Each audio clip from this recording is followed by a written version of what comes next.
To this week's Networking at Noon. Super excited to be here today to help you get a little bit better with your network. And I'm joined from across the globe. We have Phil Bedford here, who is one of my fellow Asentiv people. And we're excited to have you joining us. Thank you so much, Phil.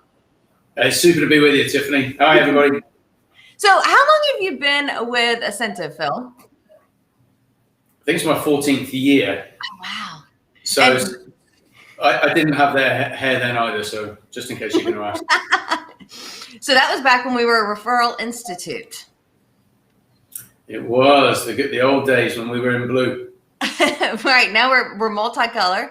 We've got lots of colors going on within our Asentiv logo. And how did you find Asentiv, and what inspired you to be a part of Asentiv?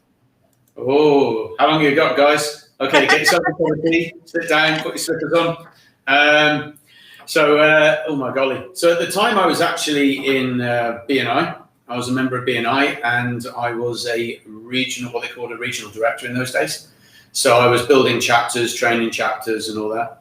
And at the time I was working in real estate, and it got to the point that the company I was working with closed. And I remember ringing up the regional director of BNI and saying, I'm afraid I'm going to have to back out as a member because I've given up my job. But I keep going as an RD. And he said, oh, good. And I went, what do you mean, good? My job's gone. And he says, there's a thing called the Referral Institute I want to talk to you about. So at the time, I didn't really know what it was. And then we sort of researched a little bit further, went over to Bristol in the UK to learn more about it. And it really just blew me away. I think I was a little bit on the overconfident spectrum with regards to my networking. I thought because I've been doing these roles with the network, and I've been successful in networking before, I kind of thought I knew it all. And yes, they took me to school, and I realized there was still a lot more to learn. So that's how I got involved. Yeah, it is. You do think like, I'm good at networking, and then you find the Asentiv stuff and you're like, there is such a better way of doing this. It's like, what do you think it takes to network successfully? Well, I mean, there's a ton of this stuff's been written by Dr. Meisner and all that. So without rehashing everything he said, I think really just to recognize the fact that, magic doesn't happen when you're sat on your own. Doesn't matter what your mindset, doesn't matter how much money you've got. If you're just sat on your own, if you're around people, magic can happen. And if you're not, you're not. And the thing is, there's only two ways to grow your business, really. You can pay for marketing, or you can get it for free. And I realized a long time ago that when I'm around people, I can get free marketing. And so if you're sat in a room on your own and you're not meeting people, the only option is to spend money, right? So I think it's just realizing that, networking is about people. If you enjoy helping people, if you enjoy being helped, if you enjoy team sports, if you just enjoy good energy, it's a fantastic way to grow your business, and not just your business, enhance your life as well. Human beings are ultimately, we enjoy being around people, right? We're not meant to be alone. Yeah. Now it's interesting because when you talk about networking and being around people, I talk about you sometimes when I do my version of Asentiv Pro, Ignite Your Business. We talk about what kind of networks are you in, and you can utilize social networks. And I know you've done a really amazing job taking a passion that you have, salsa dancing, and combining that with your networking efforts. Can you share kind of how that came to be, how you do that? Because you can't like network a salsa event like you do if you're going to a technical business event. So how have you been able to utilize that network that's not business for your business?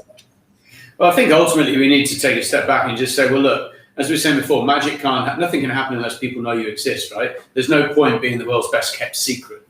No one can buy from you, no one can help you, and no one can refer you and recommend you if they don't know you exist. So number one, it's really how do you get in front of as many people as possible, and then how do you get those people to like you and know something about you. And so for me, my hobby was salsa, and because I was driving my salsa, I was putting lots of people in a room and teaching 20, 40, 60 people at a time to dance salsa, and it was all having fun. And people are curious. They're also, so what does this guy do anyway? Is this his real, is this his full-time job, or is this just a hobby? So people would search you out. And so number one, loads of people got to know who I was. Then they were interested to know more. Plus they liked me. And then so what started to happen is all these people had jobs themselves. And so I got all kinds of things from my Salsa. In fact, of all the networking groups I've ever been in, I've got my biggest strategic opportunities through my Salsa group. And it's never something I would have expected. And the majority of it actually came by chance, purely because people wanted to get involved and wanted to look. It was the strangest thing. And I've been a member of groups where I've paid a lot of money and I've done well in them, but just not as strategic as this. So I think going back, it's that whole thing of how to get as many people as possible to know what you do, to have an interest in you, to like you, and to want to help you. And for me, it was Salsa. That's awesome. Get to turn something fun into business without forcing it. Mm. So now I'm playing underwater hockey, and underwater hockey is a little bit more difficult because you try having a conversation when you're underwater. So what's under hockey like? Because I don't know that I know anybody else that does under hockey other than you. Well, underwater hockey is a really interesting sport. It's been around since 1954, where it was started by a sabbatical group in the UK in a way of increasing their fitness in the sort of winter months. So it's played all over the world. I think there's 380 countries. I think 380 places that play it. No, 380 teams. And it's just a great sport. But the whole point is you play it underwater and you hold your breath. So there's not a lot of talking goes on. But the interesting thing is, like any sport, it really does help you bond. And so the minute you're outside, people immediately have that, bond. They can't really explain what it is. And things start to happen, and that's why I'm such a big fan of sports. Yeah. So is underwater hockey at all similar to hockey on the ice? They use a very similar puck, so the puck might be recognized. They substitute in a similar way, so they have flowing substitutions. And I'd say the similarity probably stops around there. The stick's a lot smaller. Gotcha. Exciting. So I'm sure we can go Google underwater hockey to learn more about a new sport. And I can see why that would be really great in keeping you in shape, being in the pool for an extended amount of time. Absolutely. The funny thing in the UAE where we live is actually to have a sports club. It's as hard as growing a business because you have to have a trade license. You have to have employees. You have to have a bank account. You can't just open up, I'm going to start a Tiddlywinks company this week, and off we go with our Tiddlywinks sport. You actually have to have an entity. And so you have to pay nigh on $8,000 just to start a club with no people up front. Yeah. So it's a really interesting dynamic, but it makes you a bit more serious in making it work. How many underwater hockey teams are there in Dubai?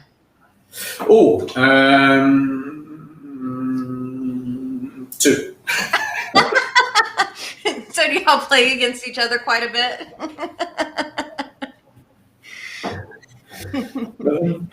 It's a growing sport, right? Lots of room to develop, lots of room to grow. Well, the good news is last year we doubled the teams in the region. Hey, we got to start somewhere, right? Got to start somewhere. The biggest growth we'll ever have. So I know that in addition to being called Phil, sometimes you're called the Rebel Networker. Can you tell us? I should figure out how to put that on the other half of the screen by you. What's the Rebel Networker all about? Can you tell us? I was going to try and put it across the screen then, but it didn't work. So the Rebel Networker actually came of an old client and friend of mine, a gentleman called Dave Crane, who's a bit of a branding guru. At the time we were going through certified networker, as it was in those days, we now call it Asentiv Pro here. And there was a point in there where you used to have to describe yourself or describe your image in 3 words. And the image, people are thinking of, I don't know, trustworthy, confident and all that. And Dave just turned around to me and went, 3 words? You're the Rebel Networker, Phil. And I said, what do you mean? And he says, well, you do all this business stuff, but you do it differently. You do networking, but you're doing it differently. You do your salsa, you do your kite surfing, you do, all these other things. He said, you just like this networker, but you're like the rebel guy. You do it differently. Everyone else is doing business, but you're doing it through all these really exciting places. And it just kind of stuck. And I kind of like it, to be fair. So that's how it all came about. Cheers, Dave. Isn't it great when people come up with stuff for you that you didn't even know that you were looking for? But I think that's why you need to be around people, right? Because everybody's better at noticing things about you than you are about yourself. Right? Isn't that why we're no good at looking at our own relationships? We can certainly advise people on theirs. Right. I know. I remember. So it just came up in my Facebook memories yesterday. I remember. So there's a gentleman, William. He's the one that came up with my eTiffanies, the epiphanies from Tiffany. And the first time he said it, I'm like, that's stupid. No. And then I'm like, oh, now it's like this whole thing. So yeah, sometimes being around other people can be very powerful. If you try to do it alone. Oh, there's a quote you like, something about do it alone or. Yeah, it's actually it's an African quote, and it's well, I say you can thrive together or struggle alone is my one. But there is an African one I absolutely love that some of you may have heard. And it was, if you want to go fast, go alone. If you want to go far, go together. Gotcha. Yeah, yeah, it's just beautiful. But then again, Tiffany, that's the whole reason for things like, mastermind communities and all that, right? Because you yourself can only come up with the ideas that you're able to extract. And the minute you get someone else, come up with an idea, bang. And when you got 10, 20 of those people, bang, bang, bang, bang, bang. It's like one of these pinball machines, right? You got all these ideas, and then you can choose what you want.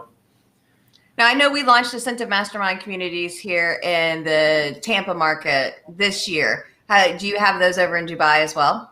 Certainly do. We've had them for about 8 years now. So it's something I enjoy a lot. I think there's always something rewarding about working with clients and seeing them succeed.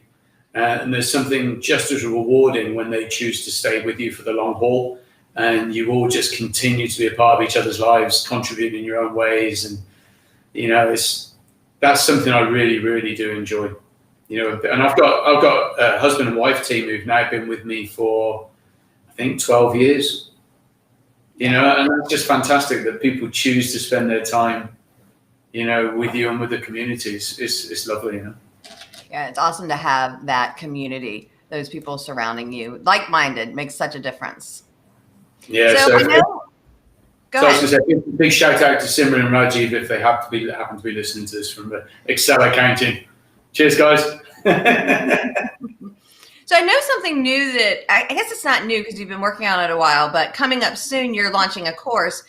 You've got your 7 deadly startup sins. Can you tell us a little bit about the premise?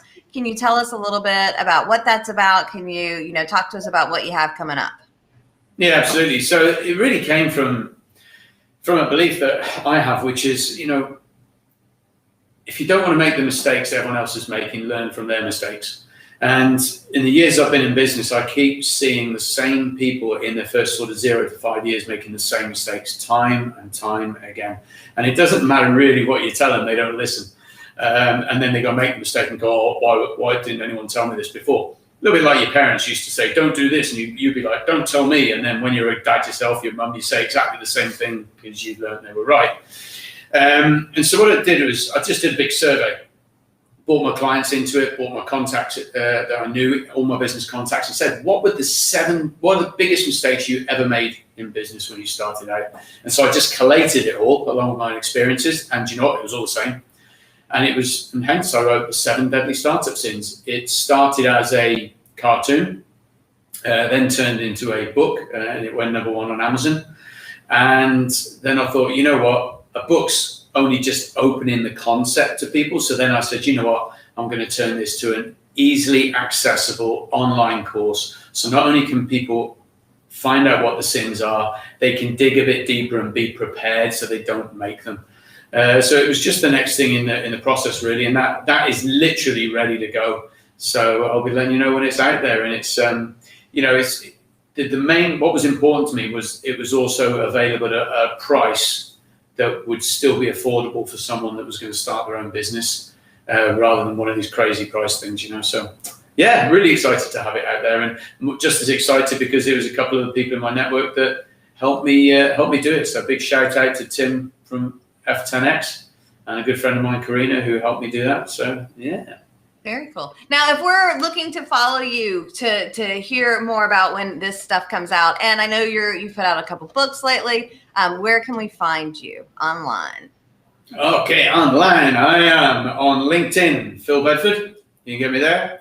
TheRebelNetworker.com is my personal website. And I'm just in the process of uploading my new books. I wrote a few of them over lockdown.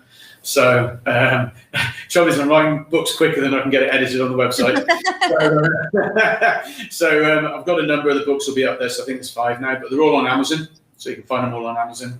Branding Schmanding being the latest.